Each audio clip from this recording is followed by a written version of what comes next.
미가서 6장 8절을 읽어드립니다. 사람아, 주께서 선한 것이 무엇임을 내게 보이셨나니 여호와께서 내게 구하시는 것이 오직 공의를 행하며 인자를 사랑하며 겸손히 네 하나님과 함께 행하는 것이 아니냐. 오늘 말씀은 미가서입니다. 저를 포함해서 모두에게 그다지 친하지 않고 보일동말동하여 존재감이 거의 없는 선지서입니다. 미가서에 대한 우리의 기억은 5장 2절에 집중되어 있는 것 같습니다. 베들레헴 에브라다야, 너는 유다 족속 중에 작을지라도 이스라엘을 다스릴 자가 네게서 내게로 나올 것이라. 그의 근본은 상고의 태초에니라. 메시아가 베들레헴에 나시고 그의 근본이 영원 전부터 계셨다고 언급하는 말씀입니다. 본 구절은 매우 중요합니다. 그러나 미가서가 전체적으로 무엇을 말하는가도 놓치지 말아야 합니다. 저자 미가를 살펴봅니다.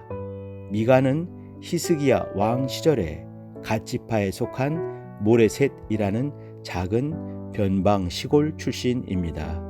그는 아모스, 호세아, 이사야와 동시대에 활동했습니다.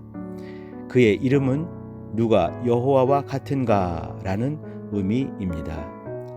미가의 삶을 재구성하기는 쉽지 않은데 다만 변변치 않은 빈농인 것으로 추측됩니다. 그럼에도 그 자신은 하나님의 부르심과 사명이 투철했던 것으로 보입니다. 그의 소명을 밝힌 3장 8절에 보면 기원전 8세기에 필요했던 선지자 의식을 확인할 수 있습니다. 오직 나는 여호와의 신으로 말미암아 권능과 공의와 재능으로 채움을 얻고 야곱의 허물과 이스라엘의 죄를 그들에게 보이리라. 기원전 8세기는 쉽지 않은 시대였습니다. 당시 유다는 히스기야라는 성군이 다스리고 있었지만 그가 반아수르 정책을 펴면서 아수르의 침공을 겪어내야 했습니다.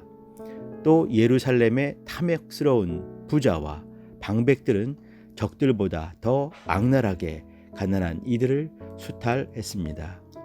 이때 유다 사회의 빈민 출신과 다름없는 미가는 동병상련의 농민과 노동자의 편에서 부자와 지주들의 포악과 불의를 비난했습니다.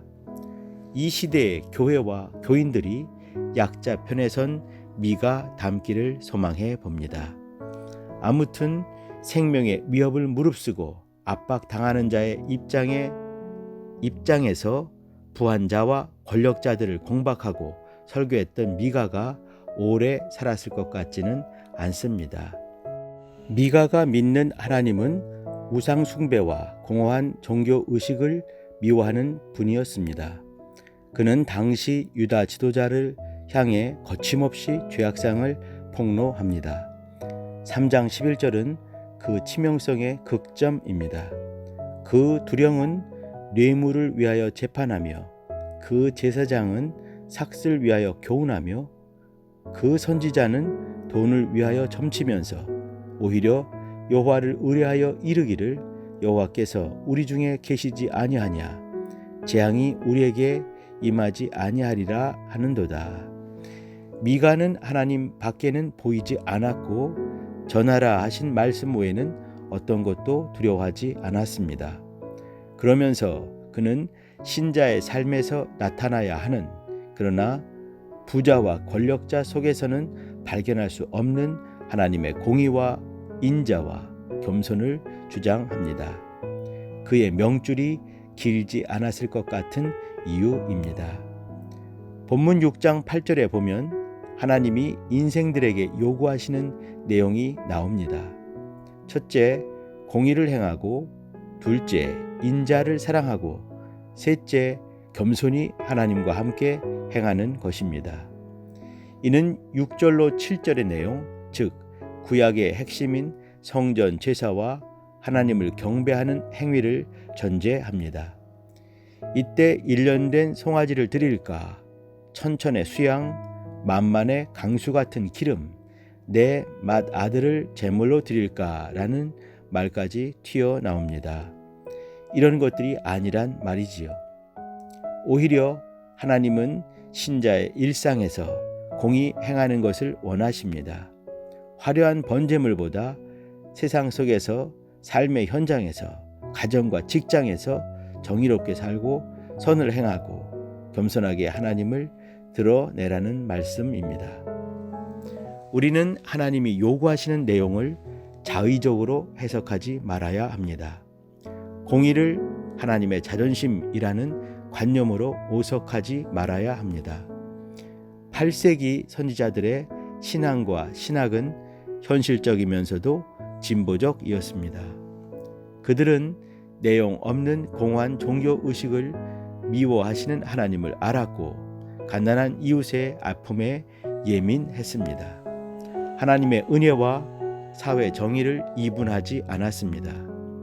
둘째 부분에서 인자를 사랑한다 할 때 인자는 사람의 아들이 아니라 히브리어 헤세드 곧 자비 혹은 인애를 말합니다. 그러므로 인자를 사랑하라는 말은 하나님께 헌금하라 보다는 가난한 자들에게 자비를 행하라는 명령입니다. 셋째, 겸손히 하나님과 함께 행하는 것은 하나님이 영광 받으시도록 사는 것입니다. 미가서를 통해서 우리는 가난한 자들과 세상의 음지에서 소외된 사회적 약자들의 슬픔에 공감하는 섬세한 영성이 우리 안에서 정상적으로 작동하는지 살펴봐야 합니다. 누가 하나님과 같은가라는 이름을 가진 미가는 하나님의 마음과 따뜻한 가슴, 민감한 영성을 가진 일꾼이었습니다. 건강하고 건전한 하나님의 사람이라면 미가와 같은 영성이 있어야 합니다. 하늘 밖 천상 위로 떠다니는 절대 영감 운운하는 노련한 지도자 말고 낮은 곳에 더욱 관심을 갖는 겸손한 신자가 될 수 있기를 바라해 봅니다. 기도하실 때 약자들의 슬픔에 공감하는 따뜻한 영성이 있는 겸손한 신자 되게 도와주세요. 기도하십니다.